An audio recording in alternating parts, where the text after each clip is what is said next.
आशा करता हूं आप सब बहुत अच्छे होंगे। मेरा नाम है सिद्धांत अग्निहोत्री, स्टडी ग्लोस पे आपका बहुत बहुत स्वागत है। तो आज हम दोस्तों प्रोस्टेट की बात करेंगे, प्रोस्टेट कैंसर की बात करेंगे। मर्दों में भाई समझ सकता हूं मैं, चिंता ना करो। तो बहुत सारे डाउट्स क्लियर करूंगा, मास्टरबेशन से लेकर डाउट क्लियर करूंगा, ब्रह्मचर्य से लेकर डाउट क्लियर करूंगा, एवरीथिंग आई विल क्लियर। तो बहुत मजा आएगा आपको, क्योंकि मैं आपको बताऊंगा कि हमारा यूरिनरी सिस्टम कैसे काम करता है। मुझे कमेंट बॉक्स में बताओ कि अगर आपको बायो पढ़ाना मुझे बहुत पसंद रहा है, तो अगर आपको बायो पढ़नी है तो आप बताओ, मैं उस पर लेक्चर्स लाता रहूंगा। हालांकि हेल्थ पे लेक्चर्स लाता हूं तो उस पर आप काफी अच्छा रिस्पॉन्स देते हो। तो यूपीएससी प्रीलिम्स का हमारा शानदार कोर्स है, 200 plus hours live sessions, test series 25 से 35 यानी कि 2500 से 3500, current affair CSAT, subject wise एक तरीके का छोटा सा क्रैश कोर्स हो गया। ये कैसे एग्जाम निकालना हम बताएंगे। ज्यादातर क्या मैक्सिमम क्या सारे क्वेश्चन जो है हमारे पढ़ाए हुए से आए थे। बहुत सारे क्वेश्चन हमारे से फंसे थे डायरेक्टली और इनडायरेक्टली। तो हमारे हेल्पलाइन नंबर पे अगर आपको कोई भी डाउट है तो कॉल कर सकते हो, वरना 770 रुपए का कोर्स है, बस ले लो इसे अगर आप यूपीएससी का प्रीलिम्स दे रहे हो तो। बाकी आपके ऊपर है। तो बात करेंगे हम सबसे पहले तो प्रोस्टेट क्या होता है। कभी आपको लगा है कि यार सुसु बहुत तेज लगी है बट बहुत धीमा धीमा आ रहा है। कभी आपको जलन महसूस हुआ है। कभी आपको ऐसा लगा कि मास्टरबेट करने के बाद आपको ऐसा लग रहा है कि कोई एकदम कैंची टाइप की, ऐसे सुई टाइप की चला रहा है, ठीक है, बहुत जलन सी महसूस हो रही है, ड्रॉप ड्रॉप यूरिन आ रहा है, पूरी तरीके से यूरिन नहीं आ रहा है और उसको नॉर्मलाइज होने में 1 से 1.5 घंटा लगता है। हुआ है ऐसा? तो अगर ऐसा हुआ है तो देखिए, वैसे तो ये नॉर्मल है, बट अगर ये बहुत ज्यादा होने लगे तो फिर आप प्रोस्टेट चेक कराएं। एक न्यूरोलॉजिस्ट के पास जाएं और वो आपका प्रोस्टेट चेक करेगा। लेकिन उससे पहले आपको ये समझना है कि हमारा जो यूरिनरी सिस्टम है वो कैसे काम करता है, ठीक है ना। तो प्रोस्टेट कैंसर की चलिए अभी हम बात करेंगे। तो यूरिनरी सिस्टम कैसे काम करता है, देखिए, ब्लड है, ब्लड खून है हमारा, हम सब खा रहे हैं, पी रहे हैं, ठीक है, वो घुल जा रहा है। तो जो ब्लड है हमारा, वो जो न्यूट्रिएंट्स हैं, एसेंशियल न्यूट्रिएंट्स हैं, वो तो पूरी बॉडी को देगा। लेकिन जो वेस्ट प्रोडक्ट है, अगर आपकी सुसु पॉटी नहीं निकले ना तो आप जहर से मर जाओगे, पूरी बॉडी में टॉक्सिन्स फैल जाएंगे। समझ रहे हो? जब भी ये ब्लॉक होता है ना तो सबसे पहले डॉक्टर किसी ना किसी तरीके से, आपने देखोगे थैली लटकाते हैं, वरना वो खत्म हो जाएगी बॉडी, है ना। तो अब होता क्या है कि ये जो ब्लड है ये टॉक्सिन्स रिलीज करता है, अपना हटाता है, जो वेस्ट प्रोडक्ट है। अब वो कहां से हटाएगा? वो किडनी के थ्रू हटाएगा, ठीक है। किडनी की जो फंक्शनल यूनिट होती है, जो फंडामेंटल यूनिट होती है, वो है नेफ्रॉन। नेफ्रॉन से ये पूरा सिस्टम बना है और बहुत छोटे होते हैं, बहुत छोटे। आपके शरीर में 5.5 से 6.5 लीटर तक ब्लड हो सकता है। मतलब आप 2 माउंटेन ड्यू की बोतल जो बड़ी वाली नहीं होती है, उतना खून होता है आपके पूरे शरीर में। तो 5.5 से 6.5 लीटर। अब उसमें बहुत वेस्ट होता है, तो वेस्ट प्रोडक्ट लगातार फिल्टर होता रहता है। कहां के? किडनी के थ्रू, ठीक है। तो ये जो नेफ्रॉन्स हैं, इनमें छोटी छोटी ट्यूब्स होती है जिसको ग्लोमेरुलस कहते हैं, ठीक है ना। तो ये जो ब्लड है, ये वेस्ट प्रोडक्ट इनसे जाता है और उसके बाद किडनी में एंटर करेगा। मतलब जो ट्यूब्स होती है बेसिकली, ठीक है, ऐसे इस तरीके से ये आपकी किडनी होती है, ठीक है। ब्लड एंटर किया और यहां से ये ट्यूब्स में एंटर किया, ठीक है। अब उसके बाद देखिए, जो जैसे ही ये फिल्ट्रेशन प्रोसेस होता है तो आपका जो एसेंशियल न्यूट्रिएंट वो तो चले गए, लेकिन जो वेस्ट प्रोडक्ट जिसको यूरिन कहते हैं, यूरिन में आपकी जो पेशाब होती है ना, उसमें 95% वाटर होता है, बाकी 5% आपका अमोनिया होता है, क्रेटिन होता है, आपका यूरिक एसिड होता है, ठीक है। तो ये चीजें होती हैं, तो ये सब निकल जाता है और यही डेंजरस होता है, ठीक है, ये सब निकल जाता है। तो अब क्या है कि ये जो कैथेटर ट्यूब्स होती हैं, तो इनसे जो है आपका यूरिन जो है वो निकलेगा और फिर यहां पे आपका ब्लैडर होता है, ठीक है। तो यूरिन जो है वो आपके ब्लैडर में जाएगा और ब्लैडर जो है ना, जब तक देखिए ब्लैडर ऐसे तो नॉर्मल रहेगा, लेकिन ये एक्सपैंड कर सकता है। तो वही आपको जब सुसु लगती है तो ब्लैडर में जा रहा है, ब्लैडर में जा रहा है और ब्लैडर में सिग्नल्स भेजे जाते हैं, ठीक है। रिसेप्टर्स होते हैं, सिग्नल दिमाग को भेजते हैं कि भाई देखो अब निकाल दो। तो ब्लैडर धीमे धीमे फुल होता रहता है ना, धीमे धीमे फुल होता रहता है। और जब बहुत ही ज्यादा फुल हो जाता है, क्योंकि ब्लैडर ऐसे तो नॉर्मल में ऐसे, लेकिन वो एक्सपैंड कर सकती है, उसकी मसल एक्सपैंड कर सकती है, स्फिंक्टर्स मसल जो होती है वो एक्सपैंड। तो अब क्या होता है कि जब बहुत ही ऊपर चला जाता है तो बोलता भाई अब तो निकालना पड़ेगा, तो तुरंत सिग्नल भेजता है और उसके बाद आपकी पेनिस के थ्रू, आपकी यूरेथ्रा के थ्रू जो पूरा यूरिन है वो निकल जाता है। लेकिन इसमें आपका प्रोस्टेट भी काम आता है। प्रोस्टेट होते हुए ये सुसु निकलती है आपकी, और प्रोस्टेट आपका सीमेन भी बनाता है, समझ रहे हो। तो प्रोस्टेट वो ग्लैंड है जो कि सिर्फ और सिर्फ पुरुषों में पाया जाता है, और प्रोस्टेट का साइज अमूमन बढ़ता है 40 साल के बाद, वो बढ़ेगा ही बढ़ेगा। और इसीलिए आपने देखा होगा कि जो हमारे बुजुर्ग हैं जब भी वो टॉयलेट जाते हैं तो वो थोड़ा सा टाइम लेते हैं, क्योंकि वो इतना ज्यादा धार नहीं आती है सुसु में, समझ रहे हो। पहले तो छोटे में तो भैया चलो सुसु काटते कैसे काटते तो धार की देखते हैं, पागल पने वाले गेम। तो प्रोस्टेट जो है वो मेल में मिलेगा। तो अब ये जो सुसु है ना वो प्रोस्टेट से भी होते हुए जाती है ना। और प्रोस्टेट का मेन काम क्या होता है, वो आपका सीमेन प्रोड्यूस करता है। आपका स्पर्म जो है वो सिर्फ टेस्टिस से प्रोड्यूस नहीं होता है, वो प्रोस्टेट भी 20% 20% जो सीमेन है वो प्रोस्टेट प्रोड्यूस करता है। लेकिन वो डिवाइड है, सुसु का रास्ता अलग है और प्रोस्टेट का रास्ता अलग है, मतलब सीमेन का रास्ता अलग है, वो डिवीजन है, वो गलत ट्रैक में नहीं जाता है, समझ रहे हो। तो ये जो सीमेन का पार्ट होता है, फ्लूइड होता है, उसको प्रोड्यूस करता है। अब प्रॉब्लम ये होती है, प्रोस्टेट बढ़ता है, अगर ये बाहर की तरफ बढ़ रहा है तो नेचुरल प्रोसेस है, लेकिन अगर ये अंदर की तरफ बढ़ रहा है तो ये क्या करेगा, बढ़ेगा ये अंदर की तरफ। तो अब भाई जाहिर सी बात है, जो आपका यूरिनरी पूरा ट्रैक्ट है, ठीक है, जो आपकी सुसु है वो प्रोस्टेट से होकर जा रही है, अगर अंदर की तरफ बढ़ेगा तो उसमें वो सक्रिय होती जाएगी ना, ट्यूब सक्रिय होती जाएगी, क्योंकि अंदर की तरफ बढ़ रहा है, वो उसको पुश कर रहा है, जिसकी वजह से आपको टॉयलेट में प्रॉब्लम आएगी। और अगर टॉयलेट में प्रॉब्लम आई तो आप समझ ही सकते हो, टॉक्सिन्स जो है वो निकलेंगे नहीं, तो आपको खतरा हो सकता है। तो यही होता है प्रोस्टेट कैंसर। अब देखिए प्रोस्टेट, अब जरूरी नहीं कि आपको प्रोस्टेट कैंसर हो, बहुत सारी जो मोस्ट कॉमन बीमारी होती है प्रोस्टेट से रिलेटेड वो प्रोस्टेटिस होती है, बहुत कॉमन होती है ये, ठीक है। और प्रोस्टेटिस से यूरिनरी ट्रैक्ट इन्फेक्शन भी होता है, कहीं पे भी हो सकता है, यूटीआई। आपको पता है उसके रीजंस क्या हैं, बताऊंगा तो आप। ब्रह्मचर्य, कई बार देखिए एक चीज समझिए डॉक्टर, हम ये बात है ठीक है, ब्रह्मचर्य तब फॉलो करो जब आप तैयार हो, जबरदस्ती कोई चीज मत फॉलो करो, बर्बाद हो जाओगे। अगर आप जैसे जब तक आप सेक्सुअली एक्टिव नहीं है तब तक तो ठीक है, लेकिन एक बार आप सेक्सुअली एक्टिव हो जाए तो आपका प्रोस्टेट भी एक्टिव हो जाता है, और अगर आपने उसका यूज नहीं किया, किसी चीज का यूज नहीं करोगे तो खराब हो जाएगी। तो आप जो आपका सीमेन है ना वो निकलता रहता है। कुछ लोगों को नाइटफॉल होता है, वो इसलिए क्योंकि आप निकाल नहीं रहे हो। तो एक भ्रांति फैली हुई है कि ब्रह्मचर्य करो सीमेन ऊपर जाएगा, ये करेगा, भाई उससे बीमारियां हो जाती हैं, प्रॉब्लम हो जाती है। वो तब करो जब आप उस लेवल पे जा चुके हो। जबरदस्ती पहले से अगर करना शुरू करोगे, कोई चीज रोकोगे जबरदस्ती, वो निकल जाएगा। और जो बहुत ज्यादा सेक्सुअली एक्टिव नहीं है उनमें होता है प्रोस्टेट की प्रॉब्लम्स आती हैं। मतलब सेक्सुअली एक्टिव कह रहा हूं, जो सेक्सुअली एक्टिव है बट बहुत ज्यादा मास्टरबेट नहीं कर रहे हैं, या फिर अब दिन भर नहीं करना है। आपको बता दो कि हाइपर सेक्सुअल, मतलब अगर मान लो बहुत ही ज्यादा ओवर एक्टिव प्रोस्टेट है तो उसमें भी प्रॉब्लम है।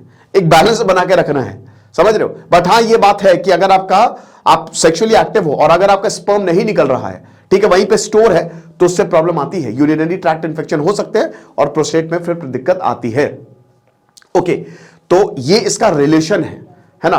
बाकी और भी बहुत सारी जो है अनहेल्दी लाइफस्टाइल है, और फिर जेनेटिक फैक्टर्स भी होते हैं साथ ही साथ। जैसे अमेरिकन में आपको प्रोस्टेट कैंसर काफी ज्यादा मिलेगा, उनकी बनावट इस तरीके से है। साथ ही साथ 40 साल के बाद ना प्रोस्टेट बढ़ता ही है, ठीक है, तो वो आप कुछ कर नहीं सकते उसके लिए, वो भाई नेचर ने ऐसा ही किया है हमारे साथ, तो हम यही है। तो प्रोस्टेट जो होता है वो ब्लैडर के बिलो होता है, it is below the bladder, ठीक है ना। तो मैंने बताया ना ब्लैडर, और वही जो रास्ता है सुसु का वो आपके प्रोस्टेट से होके गुजरता है। तो ब्लैडर आपको पता ही है कि जहां पे यूरिन को स्टोर किया जाता है। अभी मैंने आपको बताया, आपको बता दो जब प्रोस्टेट में प्रॉब्लम होती है ना, तो जो आपका रेक्टम होता है, ठीक है, जो आपका गूदा द्वार होता है, वहां से उंगली डालते हैं डॉक्टर, हाँ वहां से, क्योंकि जब प्रोस्टेट में इंफेक्शन होता है तो दर्द होता है, उसमें मवाद जम जाता है, इंफेक्शन, तो प्रॉब्लम होती है, तो वहां से चेक करते हैं कि भाई ठीक है कि नहीं, है ना। तो थोड़ा पेनफुल प्रोसेस होता है ये, मतलब पेनफुल अब वो नहीं, लेकिन हाँ मतलब आपको प्रॉब्लम होती है जब प्रोस्टेटिस या कोई भी प्रोस्टेट से संबंधित बीमारी अगर हुई या इन्फेक्शन हुआ, तो ये रेक्टम में भी, रेक्टम बिहाइंड द रेक्टम भी है, इसको महसूस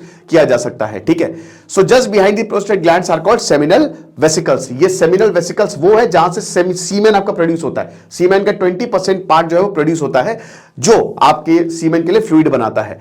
यूरेथ्रा, जहां से सब कुछ बाहर निकलता है, सुसु भी, सीमेन भी, एवरीथिंग, ये वो ट्यूब है जो यूरिन और सीमेन को कैरी करती है out of the penis. Penis तो आउटर भाग है, ठीक है। जैसे बहुत लोगों को फीमोसिस भी हो जाता है, ये भी एक बहुत बड़ी बीमारी है।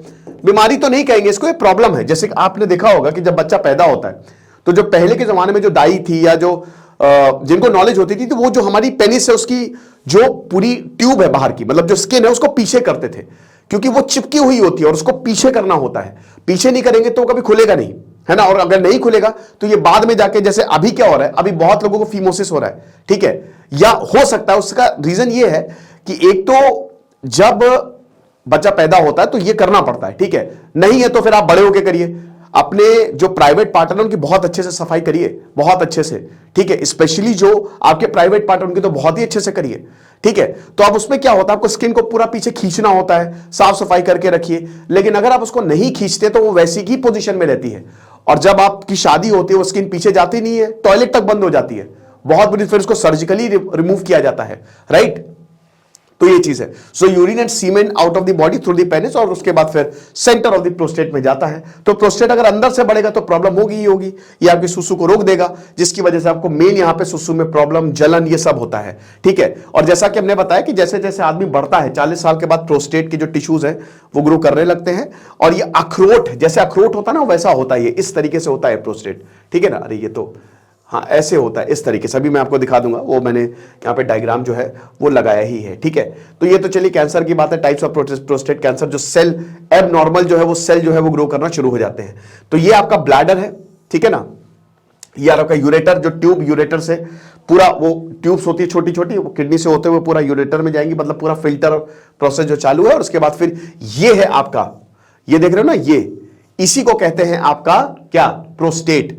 और ये आपका यूरेथ्रा है, ये पेनिस है पूरा, ठीक है, ये आपका यूरेथ्रा है, यहां से जो है वो जाता है आपका स्पर्म भी और आपकी सुसु भी, ठीक है। ये आपका रेक्टम है। कितना अच्छा लगता है ना। देखिए बायोलॉजी अगर आप बहुत बढ़िया तरीके से पढ़े ना, मतलब अगर आपने अपने शरीर को समझ लिया तो आपको कभी कोई बीमारी नहीं रहेगी, कभी भी, और आप बहुत ज्यादा हम्बल हो जाएंगे, राइट। तो ये चीज है। बाकी यहां पे कैंसरस ट्यूमर होता है, अनकंट्रोल्ड सेल की जब ग्रोथ होने लगती है प्रोस्टेट में, तो फिर वो प्रोस्टेट कैंसर का रूप ले लेता है, जो कि काफी ज्यादा खतरनाक हो सकता है। हालांकि प्रोस्टेट कैंसर ट्रीटेबल है ना, ये मतलब ब्लड कैंसर की तरह नहीं है, या ब्रेस्ट कैंसर की तरह नहीं है, या ब्रेन ट्यूमर की तरह नहीं है, जो हो गया तो बड़ा मुश्किल हो जाता है। ये ट्रीटेबल है। प्रोस्टेट कैंसर एक कॉमन बीमारी हो गई आजकल, हाँ लास्ट स्टेज में पहुंच जाती तब अलग बात है, बट फिर भी इसको ट्रीट आराम से किया जाता है, ठीक है। तो नॉर्मल प्रोस्टेट कुछ इस तरीके का दिखता है, सब बढ़िया है, यूरेथ्रा है, ब्लैडर है, बट जो एनलार्ज प्रोस्टेट है वो थोड़ा सा बड़ा हो जाता है। आप देख सकते हैं ना, फर्क देख रहे हैं। तो इसमें जो ट्यूब को जो है, अब देखिए यहां पे जो यूरिन की ट्यूब है ये चौड़ी है, बट यहां पे यूरिन की ट्यूब देखिए कितनी पतली हो गई है, ठीक है। तो अंदर से बढ़ेगा तो जाहिर सी बात है ये प्रॉब्लम करेगा ही करेगा। तो सिम्टम्स क्या होते हैं, सबसे पहले तो बहुत ही पेनफुल या बर्निंग यूरिनेशन होता है। सर क्या मुझे ये प्रॉब्लम है? भाई देखो ये सब झेलते हैं, परेशान मत हो। बहुत लोग को ये लगता है कि जब मास्टरबेट करते हैं तो बहुत जलन होती है, कई लोगों को ये प्रॉब्लम होती है। मैंने बहुत लोगों से डिस्कस किया है, भाई मर्द यही डिस्कस करते हैं और होता क्या है, अबे यार बड़ा दिक्कत हो गई यार। क्या हुआ भाई, मतलब यही। तो मुझे भी लगता था कि यार ये इसको ये प्रॉब्लम, फिर जब रिसर्च करने का ओके अच्छा ये दिक्कत है, तो वही बात है कि ये है भाई हम मर्दों की प्रॉब्लम, ठीक है। अलग अलग प्रॉब्लम में सिर्फ औरतों को प्रॉब्लम नहीं होती, भैया हमको भी बहुत ज्यादा प्रॉब्लम होती है। तो यहां पे जो है वो पेनफुल या बर्निंग यूरिनेशन हमको देखने को मिलता है कि भैया अच्छा खासा सोए, आज तो मजा आ गया, बढ़िया बढ़िया से सोए, और उसके बाद फिर रोज हर आधा 10-10 मिनट पे उठ रहे हैं कि अरे यार सुसु में ही अपना बिस्तर लगा लिया। बहुत लोगों को दिक्कत होती है। तो कहीं ना कहीं प्रोस्टेट में प्रॉब्लम, बट टेंशन मत लो भाई, ठीक है। बहुत ज्यादा हो रहा है, कभी कभार हो जाता है, ठीक है, हो जाता है। बहुत ज्यादा ओवर एक्टिवली अगर आप यूज करोगे तो हो जाता है। मेरा एक दोस्त कह रहा था कि अभी ऐसा हो सकता है यार, सुसु जब सुसु रहती है ना तो मास्टरबेट नहीं करना चाहिए। मैंने ऐसा थोड़ी ना होता है। तो जब रिसर्च की तब ये पता चला, फिर मैंने जब बात भी की थी तो भी ये काफी कॉमन होता है। बट अगर आपको बहुत ज्यादा हो रहा है तो फिर आपको डॉक्टर को दिखाने की जरूरत है।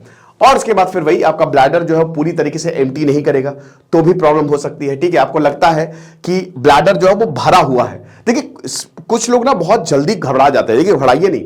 ये सिम्टम्स अगर आपको लगातार हो रहे हैं तब है प्रॉब्लम, है ना। अगर आपको लगातार ये प्रॉब्लम हो ही जा रही है तो दिक्कत है। उसके बाद फिर आप रात में जग जाते हैं लगातार। अब देखिए जाड़े में वैसे सुसु, जितना पानी पिएंगे उतना सुसु आएगा, सिंपल सी बात है, ठीक है। जाड़े में भी सुसु ज्यादा आता है। फिर उसके बाद जो फ्लूइड, अगर आप इजैकुलेट करते हैं जो फ्लूइड निकलता है वो कम निकल रहा है, ये भी एक सिम्टम है। उसके बाद जो आपकी यूरिनरी स्टीम, धार नहीं निकल रही है, तर तर तर तर, बहुत धीमे धीमे बूंद बूंद निकल रही है।